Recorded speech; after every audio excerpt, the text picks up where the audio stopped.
Hello and welcome back to our Bolt Action Unit Guide series, and today we are going to be capping off our overview on anti-tank guns by taking a look at the heavy and super heavy anti-tank gun profiles. And first up here, we are going to have your standard heavy AT gun, a weapon that is far less common in the artillery role, as this weapon represents some of the later war technology, so outside of the main superpowers, you don't really see heavy anti-tank guns show up that much, and when they do, it is much more common on tanks. But on its own, as an artillery piece, we are going to see that these heavy AT guns come in around 110 points with a gun shield, which is a steeper points increase between upgrading from light to medium AT. And I think the logic behind that is the fact that heavy AT guns do have a larger crew, which is going to make them harder to kill. But realistically, going from 3 crew members up to 4 isn't a dramatic increase, and when you're targeted by things like high explosive mortars, this unit will still probably be dying just as quick. But let's go ahead and take a look at the weapon profile here for the heavy anti-tank gun. It is going to have a 72-inch range, which again is going to be a 12-inch increase from the previous entry in the AT line. And with a 6-foot range on the heavy AT gun, you are going to be able to be a threat to most of the battlefield and engage your opponent's vehicles at maximum penetration value from 3 feet or 36 inches away. And as I've said on previous entries in this series, range itself is a subtle boost in penetration, as your penetration value is going to drop off at long range. But the heavy AT gun is going to be sporting a penetration value of 6, meaning if this weapon is engaging a medium tank at long range and scores a hit,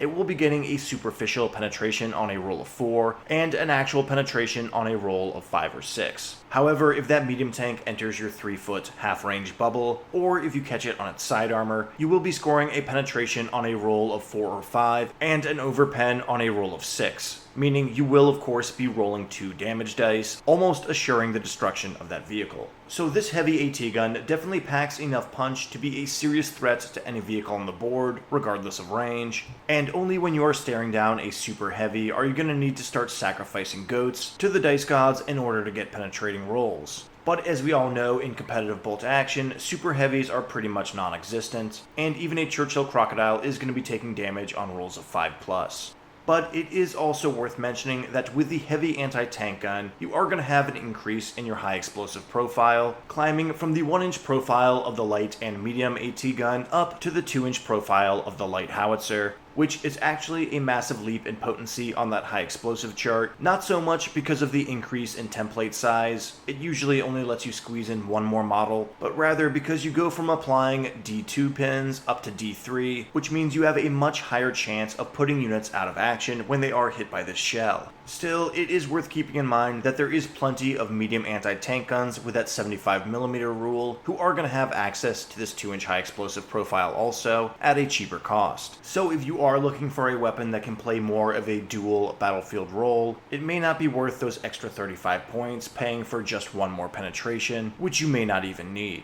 And speaking of not needing things, let's get to the drawbacks of the heavy anti-tank gun. The first of which is something I discussed in the last medium AT gun video, and that is the fact that these AT guns exist to counter units that aren't very meta in bolt action, as armored vehicles in Warlord scale very poorly in terms of points, which means that the bigger they get, the worse they perform on the battlefield, and most players very rarely end up running anything bigger than a medium tank, and even those vehicles tend to struggle to make their points back unless they're engaging other armored vehicles. So investing 100+ points in a unit that is designed to kill other overpriced units is a bit ironic, and unless you're facing off against something like a Churchill AVRE, a heavy AT gun is a bit of an overinvestment, and at 35 points less, a medium AT gun can usually get the same job done. On top of that, if you are fielding this heavy AT gun as an artillery piece, you are going to have the same problem that every other artillery piece in the game has, and that is the fact that they are extremely vulnerable to mortar and sniper fire, as it gives those units a perfect target to latch onto.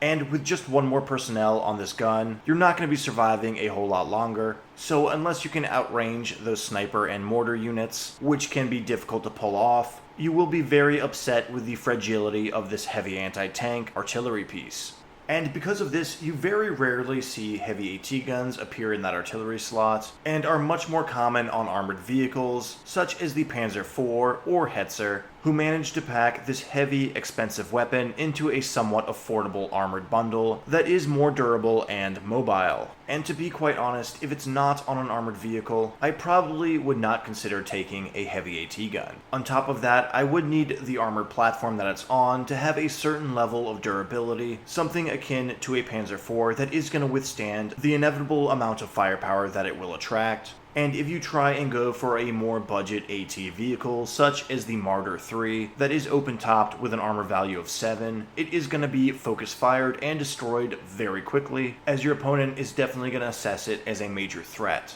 So overall, with heavy anti-tank guns, you aren't really getting the best points investment, and if you are fielding it as an artillery piece, you will be continuously disappointed game after game. However, there is a handful of vehicles in bolt action who sport the heavy AT gun and do make it work, such as the T-34-85, the Panzer IV-H, or the Hetzer Jagdpanzer, and a few others that I invite you guys to name in the comment section down below. But that is going to wrap up the heavy anti-tank gun and move us along to the super heavy anti-tank gun. And if you're looking for a dedicated, hardcore AT counter, this is the unit you put your chips in on, as it sports a whopping 84-inch range, which at 7 feet is going to be longer than the long side of your standard table, meaning this unit is going to be a threat to anything it sees, especially with a penetration value of 7, which means at long range you are going to be getting superficial hits on a medium tank's front armor on a roll of 3, scoring standard penetrating hits on a roll of 4 or 5, and of course over penetration on a roll of 6.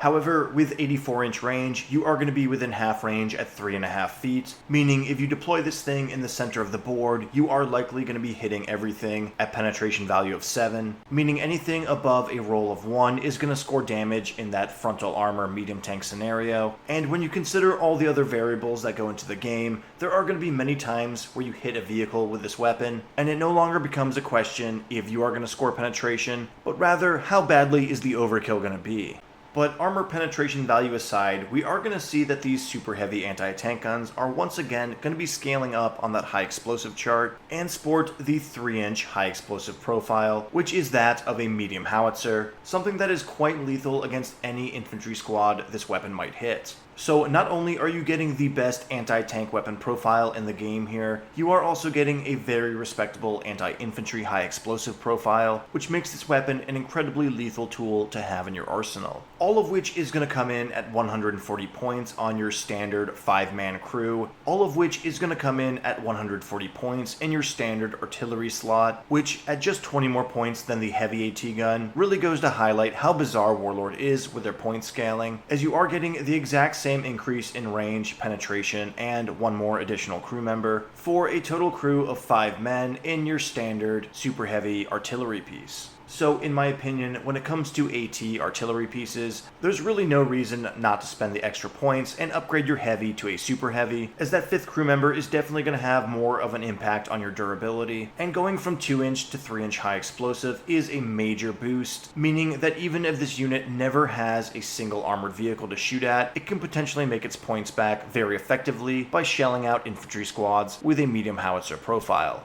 Now, all that being said, the standard super heavy anti-tank gun is going to be a very juicy target for your opponent's artillery, be it howitzers or mortars, and it will definitely be the number 2 threat your opponent identifies right alongside whichever armored vehicle you decide to take. And because of that, deploying and outranging your opponents is going to be key to using a super heavy anti-tank gun, as with just 5 models, they are not going to last long under concentrated fire, and they may die before they can start landing some potent hits. Now, before we go on to talking about super heavy AT guns on tanks, I will mention that there are various super heavy anti-tank artillery pieces that have rather unique weapon profiles, some of which have crews that are larger than 5 men, which is extremely advantageous and will keep them on the board longer to do their job, and some factions and campaign scenarios that do allow you to overcrew or recrew weapons, which is absolutely worth considering when running a super heavy anti-tank gun. And of course, how could I get through this video without bringing up the Flak 36-88, one of the most notorious weapons of the Second World War, and one of the most potent units the Germans can field in bolt action.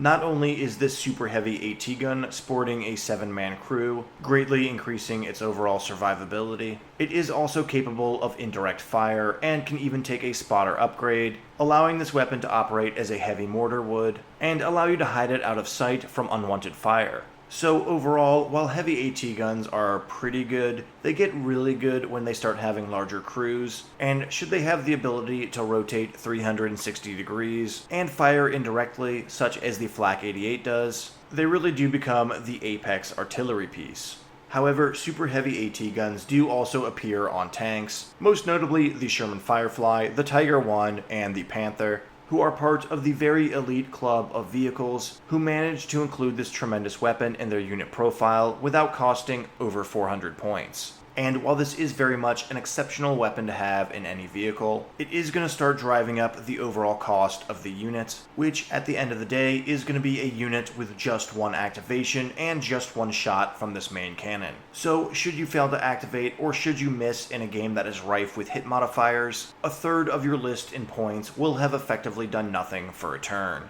And because of that, saving the points and going for just a heavy anti-tank gun is going to be more than adequate on most armored vehicles. All that being said, a heavy tank with a super heavy AT gun, such as the Tiger I, can definitely dominate a game if you get lucky with the dice. So overall, with super heavy anti-tank guns, it is a steep investment, but one whose presence is definitely going to be felt on the battlefield, and if they are deployed strategically, they can put a lot of pressure on your opponent's advance. All that being said, the Flak 36-88 is definitely the standout unit of the super heavy anti-tank guns, as it has a variety of perks, most notably that large crew, that make sure it stays on the battlefield long enough to do its job. Meanwhile, on armored vehicles, well, you're going to buy a Tiger. We know you're going to buy a Tiger. If you're playing bolt action, you're probably going to buy a Tiger or a Firefly. There's no reason you're not going to. So just enjoy it, I guess. They can be incredibly fun, they can also be incredibly frustrating and make you realize some of the major issues with bolt action, including their point scaling system, and how absolutely punishing pins and hit modifiers can be. So with all of the AT gun profiles wrapped up, I will say that medium probably takes the cake for me. They really are just all reliable in terms of points efficiency, though heavy AT guns are going to get a nod when they are mounted on the right armor chassis, and super heavy AT guns can outperform entire armies if you use them properly, with that Flak 88 again being one of the best units in the game. But let me know what you guys think in the comment section down below. It seems like a lot of you guys were in agreement with me during that medium AT video, and I really do appreciate any more feedback that you guys have. But while we are finished with the AT guns, we are not finished with all the anti-tank weapons in bolt action,